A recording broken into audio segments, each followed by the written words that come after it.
स्वागत है आपका विनोद अग्निहोत्री जी नई परख के मंच पर।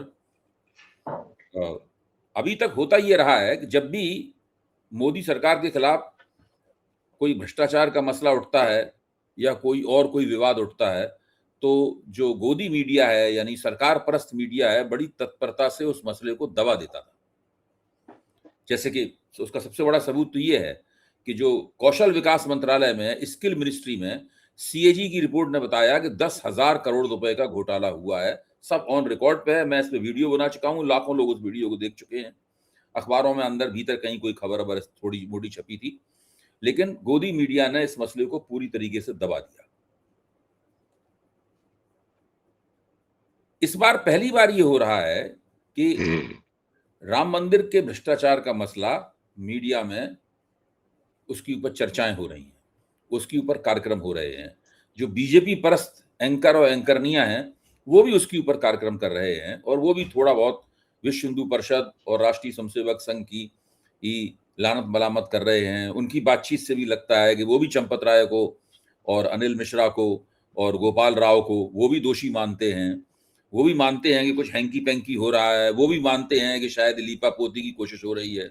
वो भी मानते हैं कि इससे बीजेपी को नुकसान होगा। वो भी मानते हैं कि जनता की, श्रद्धालु जनता की भावनाएं आहत हुई हैं। तो ये सब चल रहा है।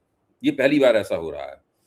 लेकिन ये सब देखते हुए मुझे अचानक ये ख्याल आया, और आपने एक चैनल पे जो बात कही थी उसकी भी उसमें भूमिका है, कि ये सब करते हुए बड़ी चालाकी और होशियारी के साथ में दो लोगों को बचाया जा रहा है, एक संस्था को और एक व्यक्ति को। उस व्यक्ति का नाम है नरेंद्र मोदी। जैसे कि नरेंद्र मोदी की ये सब जो हो रहा है उसमें कोई जिम्मेदारी नहीं है। मैं तो ये कहूंगा अगर और भी पहले चले जाएं आप, जो नीट में पर्चा जो लीक हुआ था, उसके बाद सीबीएसई में जो परीक्षा घोटाला हुआ, वो इन सब में धर्मेंद्र प्रधान के इस्तीफे की तो मांग की गई, लेकिन नरेंद्र मोदी की कोई बात नहीं। नरेंद्र मोदी के ऊपर कोई इल्जाम नहीं लगाया गया, किसी ने नहीं। यहां तक कि काकरोच जनता पार्टी ने भी नरेंद्र मोदी का नाम कहीं नहीं लिया। ये कहा कि मोदी जी धर्मेंद्र प्रधान से इस्तीफा लीजिए। नरेंद्र मोदी की भी कोई जिम्मेदारी है ये किसी ने तय नहीं की। इसी तरह राष्ट्रीय स्वयंसेवक संघ की जिम्मेदारी है कि शिक्षा व्यवस्था पूरी तरीके से सारे देश की संघ परिवार के हाथों में है। मोदी जी ने केवल एक ही ऐसा विभाग है जिसने संघ परिवार को पूरी जिम्मेदारी दे दी है कि वो जो कहता है वो ही करे। संघ परिवार ने धर्मेंद्र प्रधान का नाम सुझाया होगा कि आप इनको बना दिए। अटल बिहारी वाजपेयी के जमाने में संघ परिवार मुरली मनोहर जोशी को मानव संसाधन मंत्री बनवाया करता था। दूसरी तरफ जो राम मंदिर में का चढ़ावा घोटाला है, जमीन घोटाला है, निर्माण कार्य में 40% रिश्वत का मामला है। इस मामले में भी जो खाने वाले रिश्वत हैं, जो आरोपी हैं, जो कटघरे में खड़े हुए हैं, वो सारे के सारे संघ परिवार के अपॉइंटीज हैं। संघ परिवार ने उनको नियुक्त किया है, संघ परिवार के ही पदाधिकारी हैं। लेकिन राष्ट्रीय स्वयंसेवक संघ कहीं से इस मामले के लिए जवाबदेह है, कोई नहीं कह रहा। नरेंद्र मोदी इन मामलों के लिए जवाबदेह हैं, कोई नहीं कह रहा। ये एक सोची समझी मीडिया की रणनीति चल रही है। इस मसले में चर्चाएं की जाए, चर्चा नहीं की जाएगी तो शायद लोगों की भड़ास नहीं निकलेगी, और भड़ास नहीं निकलेगी तो लोग मनी मन कुछ ज्यादा गंभीर हो जाएंगे और सोचने पर कुछ मजबूर हो जाएंगे। हो सकता है अपनी मतदान प्राथमिकताओं पर पुनर्विचार करने लगे। लेकिन कहीं भी मोदी जी पे आंच नहीं आनी चाहिए, और पितृ संगठन राष्ट्रीय स्वयंसेवक संघ के ऊपर कोई आंच नहीं आनी चाहिए। मतलब हम दोनों ही पुराने मीडिया कर्मी हैं, सारी जिंदगी हमने इसी काम में लगा दी। ये जो तिकड़म हो रही है, इस तिकड़म को तो डिकोड हम लोगों को करना ही होगा। विनोद जी देखिए, आपने जो कहा कि जो मीडिया जिसको आमतौर पर आप सरकार परस्त कहिए या जो भी कहिए या मुख्य धारा का मीडिया कहिए, मेन स्ट्रीम मीडिया भी हम लोग कहते हैं, क्योंकि हम सब लोग भी उन चैनलों में जाते रहते हैं और बैठ बात कहते हैं। उनमें बहस तो हो रही है राम मंदिर घोटाले पर। बहस तो इसलिए होगी कि देखिए, कौशल विकास योजना पर आप बहस न करें तो चल जाएगा, क्योंकि उससे कितने लोगों का संबंध है, कितने लोगों की भावनाएं जुड़ी, जो जो वो उसकी अब देखिए आप कर सकते हैं। लेकिन राम मंदिर का मसला ऐसा है कि इतनी ज्यादा जन भावनाएं जुड़ी हुई है कि उसकी अनदेखी करना तो संभव है ही नहीं किसी को। ये अलग बात है, शुरुआत के दिनों में अनदेखी हुई उसकी भी, लेकिन जब अखबारों में खबरें छपी, सोशल मीडिया पे जब तेजी से चली, तब जो मेन स्ट्रीम का मीडिया है, जो टीवी चैनल्स है और सब है, तब उनको भी लगा कि अगर ये नहीं दिखाएंगे और नहीं तो हमारा जो ऑडियंस है, जो दर्शक वर्ग है, वो हमसे दूर दूर हो जाएगा, और सब उन्होंने दिखाना शुरू किया। लेकिन ये भी सही है कि उसमें सारी जिम्मेदारी खाली उन कारकुनों पर डाल दी जाए जो वहां काम कर रहे हैं, जो कर्मचारी हैं शुरू से ही। जो सबसे पहला सवाल उठना चाहिए इस मामले में, वो उठना चाहिए कि जब चोरी का पता लगा, चोरी 1 रुपए की हो, 100 रुपए की हो, 1 लाख की हो, 1 करोड़ की हो, 100 करोड़ की हो, चोरी चोरी है। जब चोरी का पता लगा तो सबसे पहला काम क्या होता है अभय जी? पहला काम होता है कि पुलिस में उसकी सूचना देना, एफआईआर करना, और एफआईआर करा के पुलिस को जांच दे दी जाती है, और पुलिस फिर देखती है कौन चोर है, किसने गड़बड़ किया है, पकड़ती है, हिरासत में लेती है, पूछताछ करती है, उसकी कड़ियां कहां तक जाती है, उसका पड़ोसी पड़ताल करती है। इस मामले में ऐसा नहीं हुआ।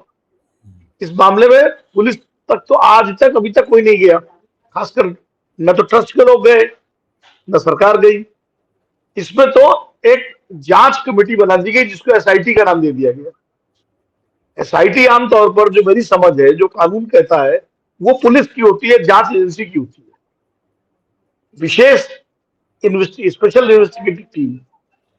तो लेकिन इसमें एक लखनऊ मंडल के कमिश्नर कौशल राज शर्मा, नहीं कौशल राज शर्मा नहीं, वो विजय विश्वास पंत, विजय विश्वास पंत, एक आईजी जोन, आईजी लखनऊ, और तीसरे एक फाइनेंस के स्पेशल सेक्रेटरी, 3 लोगों की कमेटी बना दी गई और कह दिया कि एसआईटी है। बिना एफआईआर के एसआईटी आज तक तो हमने बनती देखी नहीं, पहली बार ये। देखिए, इंक्वायरी और इन्वेस्टिगेशन में अंतर होता है। आमतौर पर लोग इसको एक ही मान लेते हैं, जांच और अनुसंधान। जांच बल्कि पूछताछ। अब जाइए रेलवे स्टेशन पर लिखा होता ना इंक्वायरी काउंटर, यानी पूछताछ काउंटर, तो वहां कोई जांच थोड़ी होती है। वहां आप जाइए, पूछिए फलानी ट्रेन कहां जा रही है, कितने बजे आएगी, कब आएगी। इन्वेस्टिगेशन होती है जांच अनुसंधान, जिसमें किसी मामले की तह तक जाने का होता, और ये अधिकार पुलिस के पास होता है। ये अधिकार पुलिस, मतलब पुलिस, सीबीआई, इस तरह की एजेंसीज है। इसीलिए चाहे कोर्ट का आदेश हो, चाहे सरकार बनाए, जब भी एसआईटी गठित होती है तो वो पुलिस की होती है, क्योंकि वो एक स्पेशल टीम बनाई जाती है जो और काम छोड़ करके खाली उसी मसले की जांच करती है, ताकि बाकी उसके ऊपर बोझ न हो। इसीलिए उसको कहा जाता है। इसमें ऐसा नहीं हुआ। इसमें एक इंक्वायरी कमेटी बना दी गई, उसको एसआईटी कर दिया गया, और मीडिया किसी ने क्वेश्चन नहीं किया ये कि भाई ये एसआईटी कैसी एसआईटी है। सरकार ने कह दिया एसआईटी, और सबने चला दिया, और हमने भी मान लिया। मैंने पहली बार इसको, अगर देखो, मैंने क्वेश्चन किया इसको कि भाई ये कैसी एसआईटी है। बाद में और चैनलों पर कुछ लीगल एक्सपर्ट थे, सुप्रीम कोर्ट के आरके सिंह साहब, उन्होंने भी ये बात, मेरी बात को और कानूनी तरीके से बताया। तो शुरुआत यही से होती है कि आपने बना के जिम्मेदारी किसकी है। देखिए, घर में अगर कोई गड़बड़ी होती है तो सबसे पहली जिम्मेदारी घर के मुखिया की होती है, साधारण सी बात। भले उसका सीधे इन्वॉल्वमेंट ना हो, लेकिन घर के मुखिया की जिम्मेदारी होती है कि हाँ भाई ये गड़बड़ी हुई है, मैं जिम्मेदार हूं, और मैं इसकी तह तक जाऊंगा। इस मामले में मुझे लगता है प्रधानमंत्री कार्यालय ने संज्ञान तो लिया इसका, और क्योंकि जो चिट्ठी लिखी बीजेपी के जो एक नेता है रजनीश सिंह, उन्होंने जो चिट्ठी लिखी सीधे पीएमओ को लिखी, पीएमओ ने संज्ञान भी लिया, और संज्ञान लेने के बाद ही नृपेंद्र मिश्रा को भेजा गया इसके लिए। अब नृपेंद्र मिश्रा साहब आए, उन्होंने बड़ी गोल गोल बात कर दी।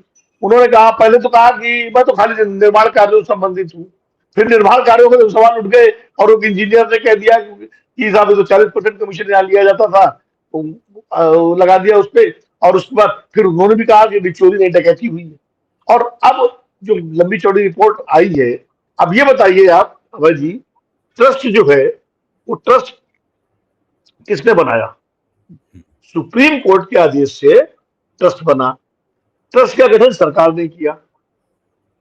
उस ट्रस्ट में नृपेंद्र मिश्रा जी हैं, जो पीएमओ के पहले प्रिंसिपल सेक्रेटरी थे, उसके बाद प्रधानमंत्री कार्यालय के सबसे बड़े अधिकारी थे वो।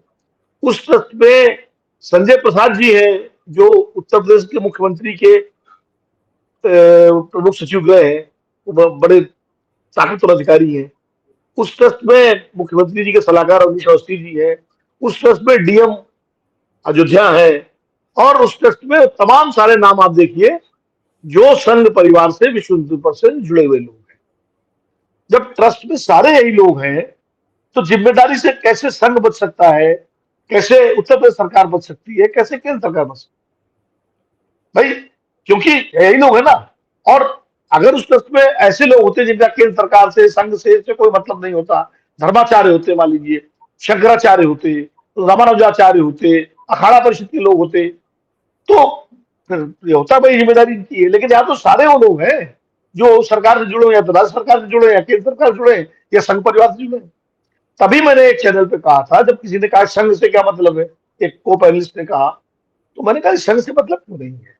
जब मंदिर बनाने का श्रेय संघ लेता है, जब मंदिर के पूरे काम का संचालन का श्रेय संघ लेता है, चंपत राय जी संघ के हैं और उनको सबका भरोसा प्राप्त है, सारे लोग, तो फिर संघ की जिम्मेदारी क्यों नहीं? और प्रधानमंत्री कार्यालय सीधे जुड़ा हुआ है, तो दोनों की जिम्मेदारी। मैं ये नहीं कह रहा हूं कि घोटाले में कोई इनका हाथ होगा या इसमें उनका हाथ होगा, लेकिन इसकी तय तक पहुंचने की, इसमें दूध का दूध पानी का पानी करने की जिम्मेदारी इनकी है।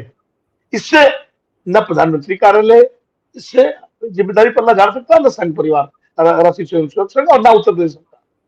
क्योंकि ये मामला ऐसा है जो सबसे इतना बड़ा राजनीतिक मुद्दा रहा, जो पिछले कम से कम अगर आप 1949 के बाद से ना भी कहें, तो भी 80 के दशक से तो भारत देश की राजनीति को इसने प्रभावित किया। और भारतीय जनता पार्टी का जो जो चुनावी सफलताएं मिली, उसमें इस मुद्दे का बहुत बड़ा हाथ है, बहुत बड़ा योगदान है, तो ऐसे। अच्छा, मोदी जी ने तो खुद शिलान्यास किया बैठ के वहां, मोदी जी ने उसका लोकार्पण किया, पूरे भव्य समारोह के साथ किया। उसमें तमाम सारे देश भर के नामी गिरामी लोग शामिल हुए, सब हुए। एक अंतर्राष्ट्रीय फलक पर राम मंदिर का की पहचान हुई। इसका तो इसका विवाद हुआ, विवाद भी अंतर्राष्ट्रीय स्तर पर चर्चा में हो रहा है, राष्ट्रीय अंतर्राष्ट्रीय स्तर पर। तो ऐसे में ये जिम्मेदारी भारत सरकार, उत्तर प्रदेश सरकार और राष्ट्रीय स्वयं संघ तीनों की है कि इस मामले की पूरी निष्पक्ष जांच हो, पुलिस कार्रवाई हो, और जिन लोगों ने घपला घोटाला किया हो, चाहे वो कितने बड़े पदों पर हो, चाहे वो कितने उनकी जड़ें गहरी हो, उनके खिलाफ उनको उनको चिन्हित किया जाए, और चिन्हित करने के बाद कानूनी कार्रवाई करके जो सजा है वो, ताकि लोगों का विश्वास फिर से, भरोसा पैदा हो सके। मांग तो यहां तक हो रही है कि ट्रस्ट को भंग कर दिया जाए, नया ट्रस्ट बनाया जाए। बहुत सारे लोग, मांग ये भी हो रही है इस ट्रस्ट के सारे पदाधिकारी बदल दिए जाए, नए पदाधिकारी क्या है, ये सारी मांग। और कहां से हो रही है ये सारी मांग? कोई कम्युनिस्ट पार्टी ऑफ इंडिया या कांग्रेस पार्टी है, ये खुद जो जो हिंदुत्ववादी ताकतें हैं, या कि ये आप जो हिंदू समाज है या तमाम धर्माचार्य, वही कर रहे हैं इस तरह की मांग, क्योंकि बहुत सारी चीजें सामने आ रही। तो मुझे लगता है कि ये बात, इस पर चर्चा बहुत खुले मन से होनी चाहिए। भाई, इस देश को सबसे ज्यादा भरोसा किस पे होगा? देश के प्रधानमंत्री पे होगा ना सबसे ज्यादा भरोसा। कोई प्रधानमंत्री हो, कोई भी हो भाई। 2G में मनमोहन सिंह में थोड़े आरोप में थे वो, आरोप तो ए राजा उनपे, ए राजा पे था ना, जो डीएमके थे, मंत्री वो थे, सारा आरोप। लेकिन इस्तीफा मनमोहन सिंह का लोग मांगते थे। आप याद करिए, मनमोहन सिंह सब विपक्ष भी मांगता था, और सब लोग, मीडिया में भी चर्चा होती थी, और कहा जाता था कमीशन और ओमिशन। तो कमीशन तो नहीं दिया होगा, लेकिन ओमिशन तो है। तो इसलिए ऐसे ही बोफोर्स में राजीव गांधी का सीधे तो नाम नहीं था, लेकिन इस्तीफा राजीव गांधी का मांगा जाता था। फिर वो कोतवाची और सब जुड़े, लेकिन आखिर तो इस, मैं कह रहा हूँ इस्तीफा आप मांगे ना मांगे, ये तो इस्तीफा तो कांग्रेस पार्टी भी नहीं मांग रही नीट वाले मामले पर, वो भी धर्मेंद्र प्रधान का ही मांग रही है। वो भी, राहुल गांधी भी कोई प्रधानमंत्री जी पर नहीं कर रहे, वो कर रहे हैं कि धर्मेंद्र प्रधान ने संबंधित मंत्री का ही मांगा। लेकिन कुल मिलाकर के मामले की जांच, मामले की तह तक पहुंचना, मामले की निष्पक्षता के साथ पूरी जांच हो, ये जिम्मेदारी जो है वो तो मुखिया की होती है, जो उसकी। और चूंकि ये राम मंदिर का मसला सीधे सीधे संघ परिवार, भारतीय जनता पार्टी, प्रधानमंत्री जी सबके उससे जुड़ा हुआ है, इसलिए ये और संवेदनशील हो जाता है मुद्दा, और महत्वपूर्ण हो जाता है कि इसकी पूरी निष्पक्ष जांच हो, और भारत सरकार और उत्तर प्रदेश सरकार अपनी उस भूमिका का निर्वाह करे। विनोद जी, ये तो बात आपने जो कही बिल्कुल सही है, मैं उससे सहमत हूँ। लेकिन मैं एक दूसरी दृष्टि से, दूसरे कोण से ये बात आपके सामने रखता हूँ। जहाँ तक विभागीय जांचों का या विभागीय अनुसंधान का, तफ्तीश का सवाल है, बिल्कुल ठीक है आपका कहना। लेकिन अगर बात केवल यहीं तक सीमित रहेगी, तब तो फिर कभी भी प्रधानमंत्री से कोई जवाबदेही नहीं हो पाएगी। अगर बात यहीं तक सीमित रहेगी तब फिर राष्ट्रीय स्वयंसेवक संघ से कोई जवाबदेही नहीं हो पाएगी। और प्रधानमंत्री भी जानते हैं और राष्ट्रीय स्वयंसेवक संघ भी जानता है कि आंच उन तक पहुंच रही है। अगर आंच उन तक नहीं पहुंच रही होती तो पीएमओ को लिखे गए पत्र की अनुक्रिया में वहां पर नृपेंद्र मिश्र को नहीं भेजा जाता। क्या नृपेंद्र मिश्र प्रधानमंत्री तक और पीएमओ तक सारी जानकारी, सारे कि एसआईटी किस तरह काम कर रही है, कौन कौन लोग फंसते हुए दिख रहे हैं, किनकी गड़बड़ी है, किसने हमें इस चक्कर में फंसाया, किसने ये कीचड़ उछलने की नौबत आने दी, ये सारी जानकारी वहां तक नहीं पहुंचा रहे होंगे। सारी जानकारी वहां पहुंचाई जा रही होगी। एसआईटी ने जब चंपत राय, गोपाल राव और अनिल मिश्र को ये आदेश दे दिया कि आप अयोध्या को छोड़कर नहीं आएंगे बाहर, उसके बावजूद भी गोपाल राय वहां से गए कर्नाटक और वहां जाके उन्होंने दत्तात्रेय होसबोले से मुलाकात की और यहाँ की सारी जानकारी वहां दी, रिपोर्ट किया सारा जाकर। ये तो हो ही चुका है हमारी आंखों के सामने से। इसका मतलब है संघ भी जानता है कि आंच उस तक आ रही है, वहां पर जरूर आ रही है। वहां पर क्या धर्मेंद्र प्रधान नीट के सवाल को लेकर, सीबीएसई के सवाल को लेकर संघ के अंदर जानकारी नहीं दे रहे होंगे? सारी जानकारी दे रहे होंगे, सब कुछ हो रहा होगा। सब असली प्रश्न इस बात का है कि जो लोग बुनियादी तौर पर इन तमाम कामों के बुनियादी जिम्मेदार हैं, जिन्होंने इस भ्रष्टाचार की, इन घोटालों की, शिक्षा व्यवस्था के इस पतन की आधारशिला डाली है, इसकी शुरुआत की है, उनसे जवाबदेही कैसे होगी? उसका तरीका क्या है उनसे जवाबदेही का? सवाल उनका ये नहीं है कि वो इस्तीफा दें या ना दें, वो तो खैर उनका मन होगा, देंगे नहीं देंगे वो तो छोड़ दीजिए बात उसकी है। लेकिन हम लोग लोकतंत्र को समृद्ध करना चाहते हैं, लोकतंत्र को प्रभावी बनाना चाहते हैं। तो हर चीज से आपने कहा भी, मुझे आपका ये बात बिल्कुल पसंद है कि हर चीज का श्रेय लिया जाता है, तो हर चीज की जिम्मेदारी भी लीजिए। जिम्मेदारी आप डाली है कि देश में कोई ऐसी घटना नहीं होती इसका श्रेय प्रधानमंत्री ना लेते हो। छोटी छोटी घटना की जिम्मेदारी, हर चीज का उद्घाटन करते हैं। राजनेताओं का काम मंदिरों की प्राण प्रतिष्ठा करना नहीं होता था, वो तो शंकराचार्यों का काम, प्राणेशाचार्यों का काम, वैष्णवाचार्यों का काम, महंतों का काम होता था, साधु संतों का काम होता था। लेकिन प्रधानमंत्री ने वो काम भी अपने जिम्मे ले लिया। आप सोचिए, राष्ट्रीय स्वयंसेवक संघ है, देश की शिक्षा व्यवस्था में कोई उपकुलपति, कोई वाइस चांसलर उनकी मर्जी के बिना नियुक्त नहीं हो सकता। वाइस चांसलर नहीं, अरे असिस्टेंट प्रोफेसर नहीं नियुक्त हो। दिल्ली विश्वविद्यालय में एक असिस्टेंट प्रोफेसर जब तक वहां से मोहर न लग जाए, हरी झंडी न मिल जाए, नहीं नियुक्त हो सकती।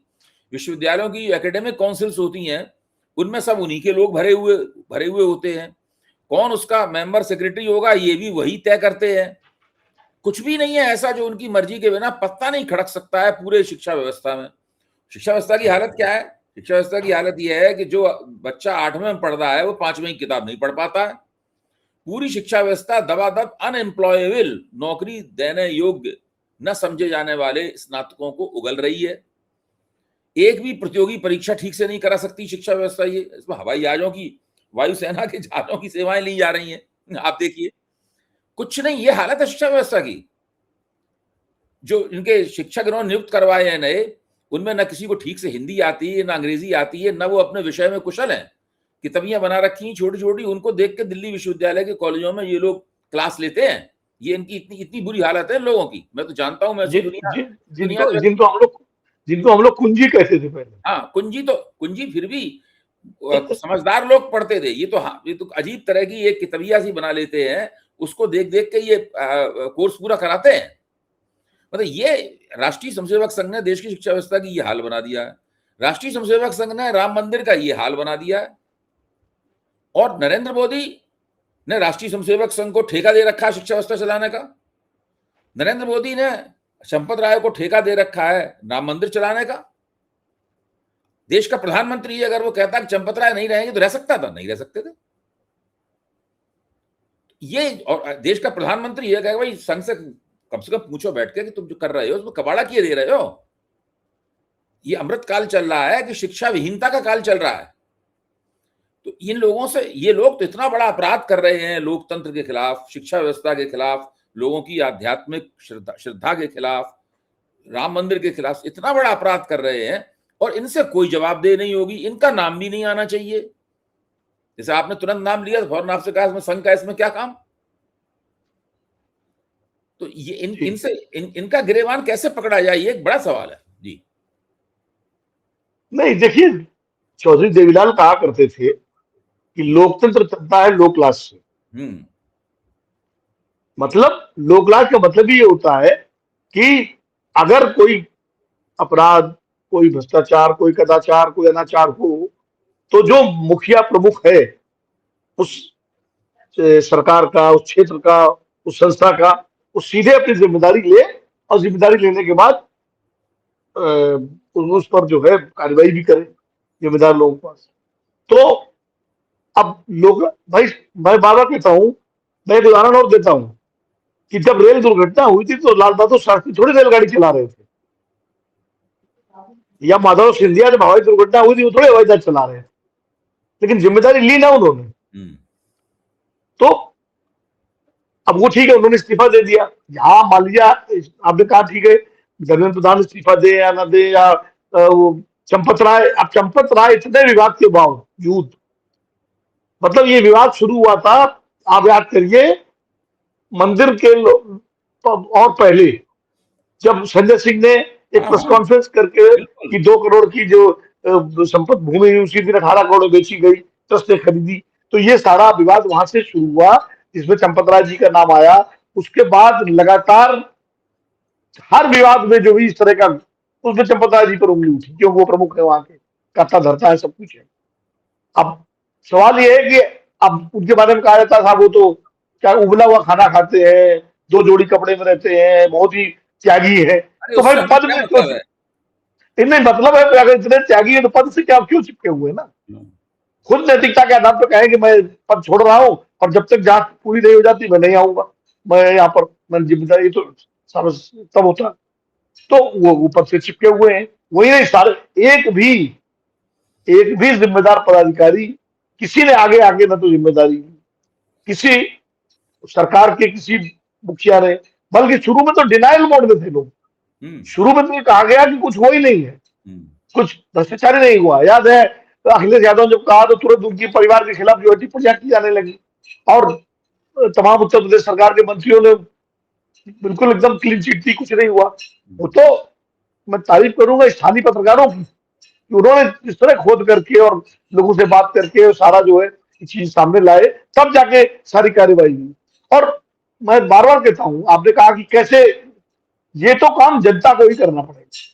देखिए, लोकतंत्र में जन दबाव ही सबसे बड़ा दबाव है। जन दबाव पे ही सारे काम होते हैं। जन दबाव ही एक ऐसा दबाव है जो एक अंकुश नियंत्रण रखता है, वरना सत्ताएं जो है वो कानून और बनाती है, उससे निकलने का रास्ता भी निकाल देती है।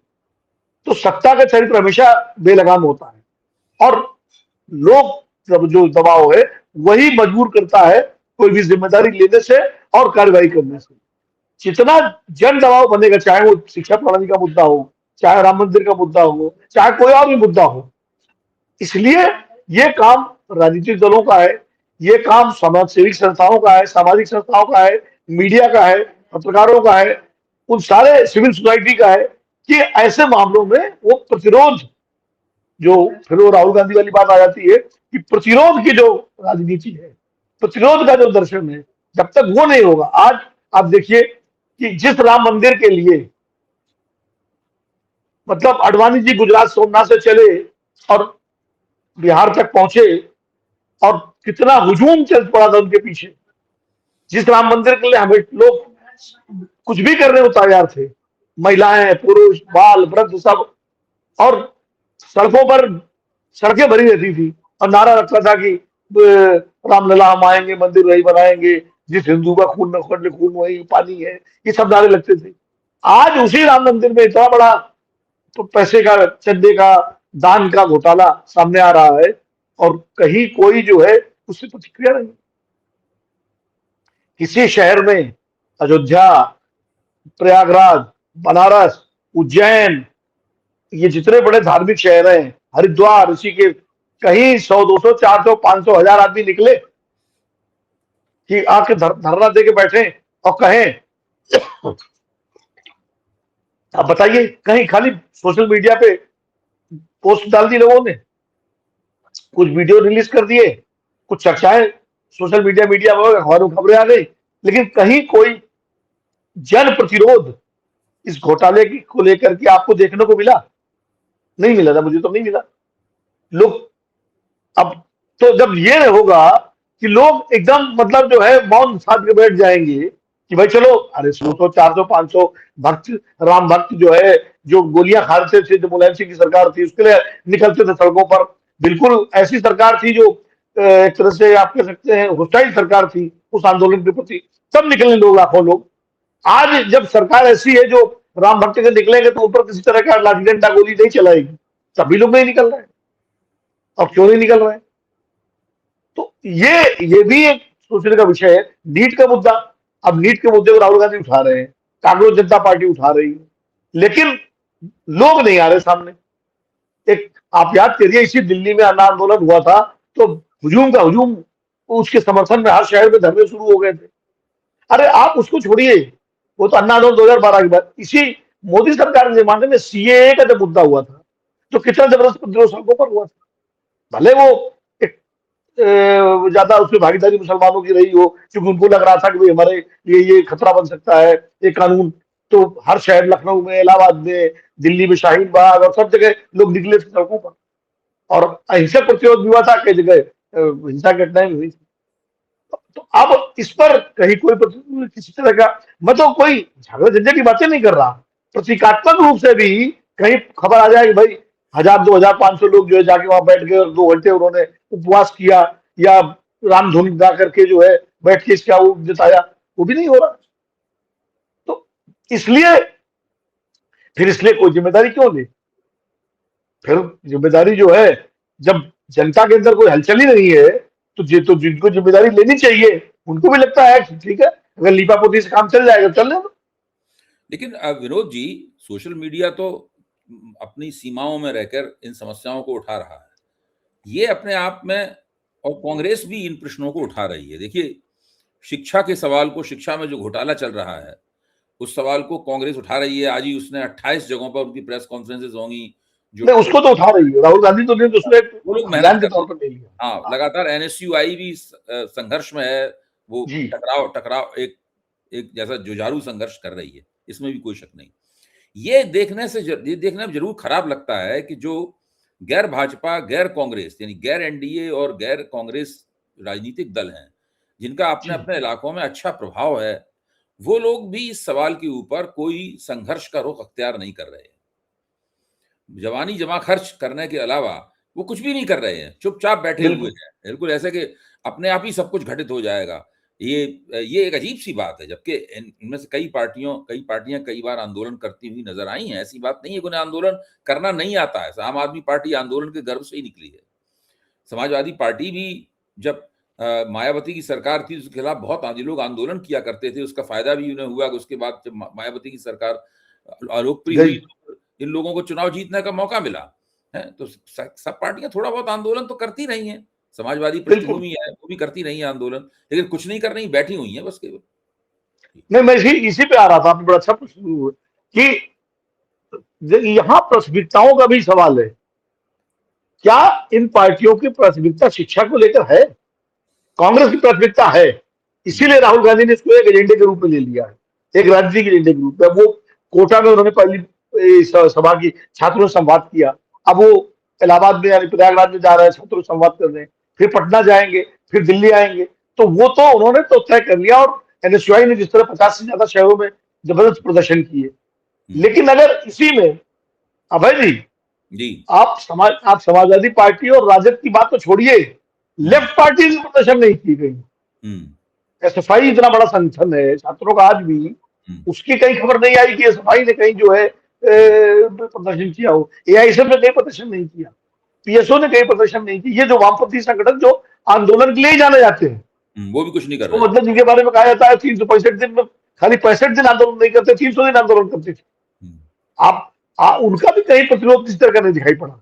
समाजवादी पार्टी जिसका सबसे मजबूत, जो अगर आप समाजवादी आंदोलन देखें इतिहास, तो एसवाईएस समाजवादी यूनियन सभा से लेकर के और उसके बाद समाजवादी छात्र सभा तक जो मुलायम सिंह ने बनाई थी, उसके बाद उसको बाकायदा सड़क पर लोग उतरते थे, गिरफ्तारियां देते थे, धरने प्रदर्शन होती थे। कहीं कुछ नहीं उत्तर प्रदेश में। अगर यही अखिलेश यादव जी घोषणा कर दें कि भाई हम भी राहुल गांधी की इस मुहिम में अपनी समाजवादी पार्टी में शामिल है, आप एक इंडिया गठबंधन का हिस्सा भी है, तेजस्वी यादव घोषणा कर दें, लेकिन कहीं नहीं। मतलब वो इस मुद्दे पर कहीं किसी तरह का कोई प्रतिरोध गैर कांग्रेसी गैर भाजपा दल जो विपक्ष में है उनकी तरफ से नहीं आ रहा। जो एनडीए में शामिल है उनको तो छोड़ दीजिए, उनसे आप अपेक्षा भी नहीं कर सकते कि अनुप्रिया पटेल और चिराग पासवान की पार्टियां कुछ करेंगी। लेकिन जो एनडीए में शामिल नहीं है उनका भी कहीं कोई प्रतिरोध का नहीं। ये अपने आप में बड़ा चिंता का विषय और चिंतन का विषय दोनों है। कांग्रेस ने तो या कर भी रहे हैं और एक कार्यक्रम भी ले लिया, लेकिन एक संयुक्त विपक्ष जिस तरह करना चाहिए वो नहीं। और मुझे सबसे आश्चर्य तो वामपंथी पार्टियों पर, कम्युनिस्ट पार्टियों पर, जो सबसे ज्यादा आंदोलन करती थी, और वो नहीं हो रहा। मुझे लगता है कहीं ना कहीं जो उनका नेतृत्व है, देखिए कार्यकर्ता तो निकलता है, कार्यकर्ता किसी पार्टी का हो अगर नेतृत्व उस तरह कॉल देता है तो वो निकलता है। नेतृत्व में अभी तक कॉल ही नहीं दी किसी नेतृत्व ने। अब लेफ्ट पार्टी की स्थिति क्या है, कोई जुझारू उनका नेतृत्व बचा नहीं। एक जमाना था कि वामपंथी नेता नाम गिन लीजिए, सब आंदोलनों से निकले हुए नेता थे, जिनका इतिहास था जेल जाने का, गिरफ्तारियां देने का, लाठियां खाने का। यही समाजवादियों का था, यही और जो विपक्षी दल थे। आज जो नेतृत्व है मौजूदा, या तो नेताओं के बेटे हैं जिनका कोई आंदोलन का इतिहास नहीं है, जिनका जो बिल्कुल बहुत ही अनुकूल वातावरण में राजनीति जिन्होंने की है, और या उस तरह के इंटेलेक्चुअल हैं जो बौद्धिक, जिनका कोई जो है वो नहीं है आंदोलन से निष्ठा। वो आर्टिकल लिख देंगे, लेख लिख देंगे, वो जो है पोस्ट लिख देंगे सोशल मीडिया पे, लेकिन सीधे सड़क को उतरने का साहस नहीं है। ये बड़ी विडंबना है और ये भारतीय लोकतंत्र के लिए बड़ी, तो कहता हूँ बड़ी दुखद स्थिति है। क्योंकि वो लोहिया जी का कथन बार बार याद आ जाता है कि अगर सड़कें सूनी होंगी तो संसद आवारा हो जाएगी। या आज जब हम ये रिकॉर्ड कर रहे हैं तो आज 25 जून है, आज ही के दिन ऐतिहासिक इमरजेंसी लगी थी। और आप सुनिए अभय जी, बड़ी दिलचस्प बात आपसे कह रहे हैं, आप भी सोशल मीडिया में देख रहे होंगे, इमरजेंसी को लेकर के खूब भरा पड़ा है फेसबुक में, ट्विटर पे, इंस्टाग्राम, तमाम सारे पुराने समाजवादी और पुराने जो लोग हैं जो उस दौर के जिन्होंने जिनके अपने अनुभव है खूब शेयर कर रहे हैं। लेकिन आज सबसे अच्छी पोस्ट अगर किसी ने लिखी है तो प्रोफेसर राजकुमार जैन ने लिखी है, जो पुराने समाजवादी आपने देखी होगी। उन्होंने कहा कि 75 साल पुराने, जो 50 साल पुराने इमरजेंसी को लेकर जो भाग रहे हैं आज, वो आज के दौर पर कोई बात क्यों नहीं कर रहे हैं। आज जो उन्होंने कहा कि आज के दौर पर जो माहौल है उस पर बात क्यों नहीं कर रहे हैं। जरूरत तो आज के माहौल को जो है देखने की और चिन्हित करने की, उस पर खड़े होने की। तो ये तो या तो औपचारिकता निभाई जा रही है। तो मुझे लगता है कि कहीं ना कहीं ये, और अगर जब ये चीजें जब प्रतिरोध नहीं होगा तो जाहिर है सरकार कोई भी हो वो जिम्मेदारी क्यों लेगी अपने सर पे। बिल्कुल ठीक बात है। बहुत बहुत धन्यवाद विनोद जी। हम लोगों ने ये हमारे लोकतंत्र की एक विडंबना है, हम लोगों ने उसके ऊपर चर्चा की और इस मसले के ऊपर हमें और भी ज्यादा गहराई से गौर करने की जरूरत है और ये पता लगाने की जरूरत है कि आखिरकार जो राजनीतिक दल हैं वो अपने कर्तव्य का पालन क्यों नहीं कर रहे हैं। मैं तो समझता हूं जो सत्ता में है वो भी अपने कर्तव्य का पालन नहीं कर रहे हैं। कांग्रेस और राहुल गांधी को के अपवाद को अगर छोड़ दिया जाए तो जो विपक्ष में है वो भी अपने कर्तव्य का पालन नहीं कर रहे हैं और इसका जो विशुद्ध नुकसान हो रहा है वो हमारे लोकतंत्र की क्वालिटी को हो रहा है। धन्यवाद विनोद जी, फिर मिलते हैं जल्दी ही इसी तरह के एक मसले पे।